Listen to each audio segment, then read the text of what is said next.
সকল জান্নাতীকে আল্লাহ রাব্বুল আলামিন ডেকে জিজ্ঞাসা করবে, তোমরা কি জান্নাতের মধ্যে সব নাজ নিয়ামত সব কিছু পেয়েছ? তখন একজন দাঁড়িয়ে বলবে, কোটি কোটি জান্নাতীদের মধ্যে এই আরব আমরা কিন্তু একটা জিনিস পাই নাই। তখন তিনি বলবে, হ্যাঁ কি পাও নাই বলো?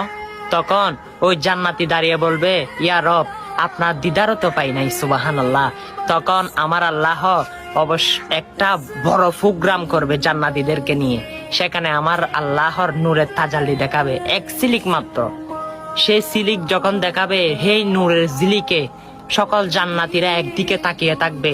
সেই তাকিয়ে থাকায় কোটি কোটি বছর কেটে যাবে। সুবহানাল্লাহ, সুবহানাল্লাহ। হ্যাঁ, এর থেকে নিয়ামত আর কি হতে পারে, যেখানে জান্নাতীকে আল্লাহ রাব্বুল আলামিন সালাম দিবে আর তার নূর আল্লাহ রাব্বুল আলামিন সকল জান্নাতীদেরকে দেখাবে। সুবহানাল্লাহ। আপনি কি সেই জান্নাত পেতে চান না? অবশ্যই চান।